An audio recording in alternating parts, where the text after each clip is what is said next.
Svi znamo profesora Laszla, a svi znamo i Goethea, ne? Dakle, evo, možemo malo. Znači, riječ je, neću čitati, nadam se da se vidi, riječ je o preslavnoj Goetheovoj pjesmi Wanderers Nachtlied, dva nije njegov dio naslova, nego je naprosto ima dvije pjesme koje imaju isti naslov, pa se onda obično doda u zagradi dva. Znamo kada je nastala, to je zgodno, u noći između 6. na 7. rujna 1780. godine u kolibi, u Tiringiji, točno romantičarski, došlo mu je, uzeo kredu i na zidu drvenom napisao, bez razmišljanja, bez ičega i s lijevom rukom. Jel? I to je apsolutna antologijska pjesma, jasni otklon, on je već tu se distancira od Sturm und Dranga. Već je počeo reterirati Goethe. Već mu je toga malo bilo dovde. Ali ona ulazi točno u taj predromantičarski ili romantičarski način pisanja. Evo, sad možemo pogledati, dakle, neću je čitati, to je njemački, bitan je jer će sve u analizi ići u vezi s tim. Ako možete samo malo podignuti, vrlo poznati naš prijevod je Kombolov. To je također, još malo, jel? Još malo, dakle, da dođemo do, evo ga, hvala. Dakle, to ću pročitati samo kao podsjetnik, jer pretpostavljam da to svi znamo. On je u svim mogućim antologijama, taj prijevod Kombolov. Nad svim vrhovima je mir, u vršcima svima jedva će živ i dašak još koji biti. Pjevanje ptica je stalo, čekaj, još malo, pa ćeš počinuti ti. Ima još jedan hrvatski prijevod, to je prijevod Ferda Živka Millera, ako možete samo malo. Tu sam malo dodao Milleru, on baš nije poznat. To je 22. objavljeno u antologiji svjetske lirike. Miller je bio hrvatski književnik, prevoditelj, da sada studirao je klasičnu filologiju i slavistiku u Beču, bio je gimnazijski profesor i tako dalje. To je njegov prijevod koji je vrlo nepoznat. Znači, imamo jedan neviđeno poznati prijevod i jedan poprilično nepoznati prijevod. Nisam siguran da je profesor Laszlo znao za ovaj prijevod Millerov. I sad profesor Laszlo. Možemo još onda podići. Dakle, neću ovaj čas analizirati Millerov prijevod. To je samo podsjetnik. Dakle, imamo dva prijevoda te znamenite Goetheove pjesme. I sada ide Laszlov prijevod, malo ovako, može ovako. Dakle, Laszlo, sad ću govoriti Laszlo, iako mi je on profesor i morao bih svaki put reći profesor Laszlo, da ne kažem da obično pišu s velikim P, ali ipak radi kratkoće. Laszlo je običavao raditi dvije stvari. Kada je prevodio pjesništvo, uvijek bi najprije preveo doslovno u prozi. On je to zvao, kao što znate, bio je naš najveći prevoditelj nazivlja. Dakle, nije proza, nego je prostorječje. U prostorječju najprije prevede doslovno. A onda dalje, već prema potrebi. Ja? Samo da podsjetim da je prevodio s niza jezika, najpoznatiji po prijevodima sakatskoga Laszlo, dakle sa starobabilonskoga.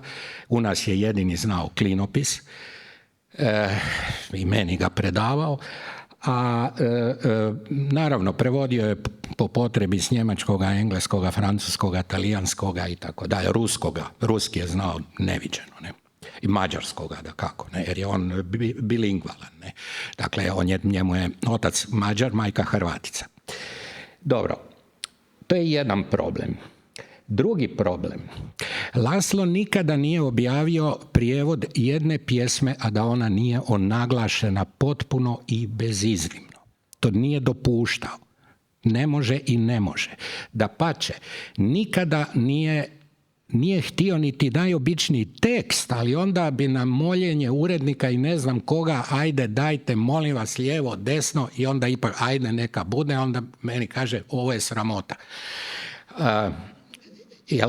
Sad imamo podtočku.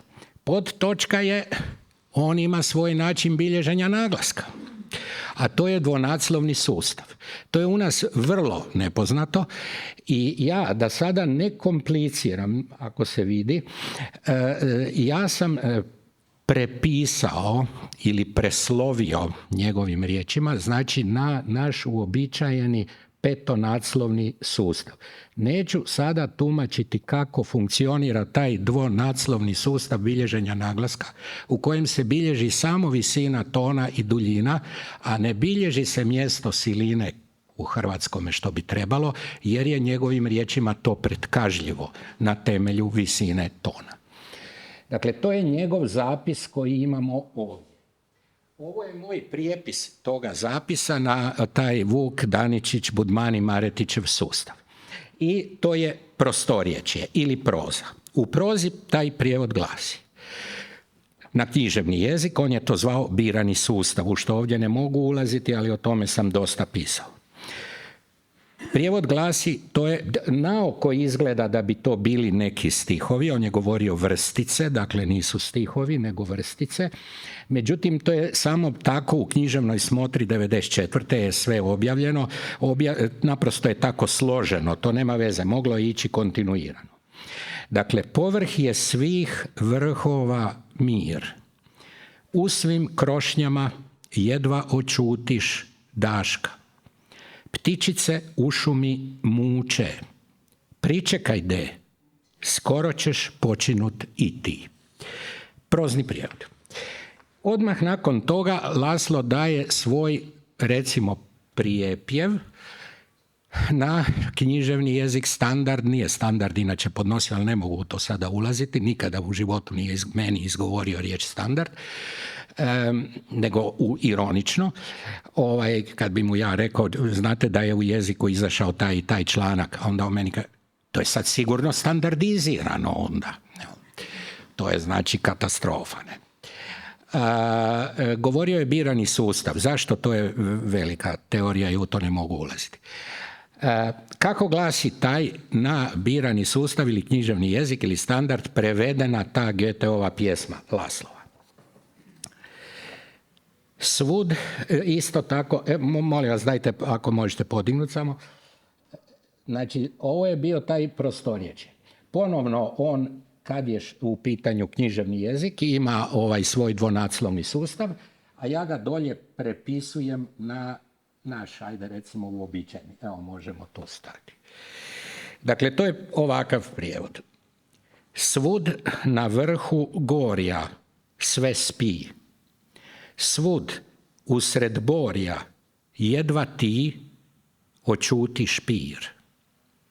Muk ptičica stoji u gaju. Naćeš na kraju i ti svoj mir. Ta je pjesma objavljena 99. kad je bila obilježavanje 250. obljetnice godišnjice rođenja Goetheova. Onda je Matica objavila jedan izbor njemačko i tu je, uređivao je pokojni profesor Žmegač, i tu je objavljena oba prijevoda. I ovaj znameniti Kombolov i Laslov na književni jezik. U stihu. Znači na književni jezik u stihu, ne u prozi i ne ovaj treći koji ćemo malo poslije čuti. Dakle, puštam naravno analizu. Znači u tekstu će biti analizirano u potpunosti. Dakle, tko ne zna možda ovu poetiku o kojoj je već bilo govora što je poetika prevođenja i tako dalje, to je naravno veliko pitanje. Znači, Laslova poetika prevođenja je odljev. Samo to dolazi u obzir. Izvornik i odljev u jezik hrvatski. Broj slogova, broj udara, sve mora biti točno kako je u izvorniku. Ali nije uvijek. Jer ne može biti. To je nezgodno. I to treba analizirati. I sada treće, ne znam, još sam u valjda vremenu ili sam još malo. Evo, sad smo sad ćemo poentirati. Molim vas. I sad dolazi treći. na međimurski kajkavski. On je bio izvorni govornik međimurskoga kajkavskoga. Tu je, pa malo niže, da, tu je dao i naslov Vandravcova noćna popevka. I tu nije dvonaslovno bilježenje, pa ga ponovno treba tumačiti kako bilježi. Laslo je poznavao naravno izvanredno sve kajkavske govore. Ovo je, kako bi on rekao, najrazlikovniji, jer ima 10 samoglasnika i slogotvorno R, ima 4 E koje treba razlikovati u izgovoru, ja ih ne znam razlikovati, pa sada kad budem pročitao se svima ispričavam, jer to neće naravno biti to. Ako ima neki Međimurec, nek ne padne u nesvijest, jer ću se ja sad u to upustiti. I onda ću još dodati 2 rečenice i gotovi smo. To je ovako glasi.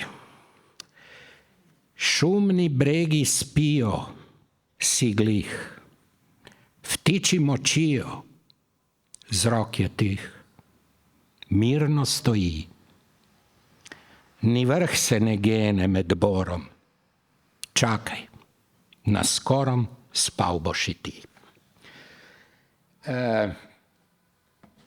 Sve ono što ne može u štokavskom dobiti, to može dobiti u kajkavskom međimurskom. Sve. I analiza će pokazati, u to ne mogu ulaziti, da je ovo ideal njegova prijevoda, to jest odljev. Osim neviđeno pogođenog tona. To se ne da analizirati. Jel? Do koje mjere je pogodio tu, jer je Goethe to došlo ovako i on je zapisao. I do koje mjere je to pogođeno.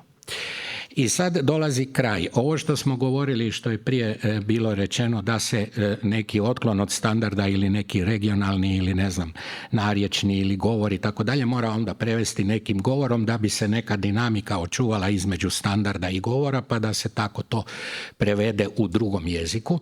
Ovdje je bitno vidjeti da prijevod na kajkavski, međimurski kajkavski, nije prijevod nekoga narječja. Ili da je riječ o nekom odnosu između standarda i narječja, ili govora, ili mjesnoga. Jel? Nego to Laslo svjesno prevodi, dakle, uzorni Goetheov jezik na međimursku kajkavštinu. Jel? Kao jednakopravno, jednaka ravnina. Goetheov jezik je jednaka ravnina toj briljantnoj kajkavštini međimurskoj. Hvala lijepa.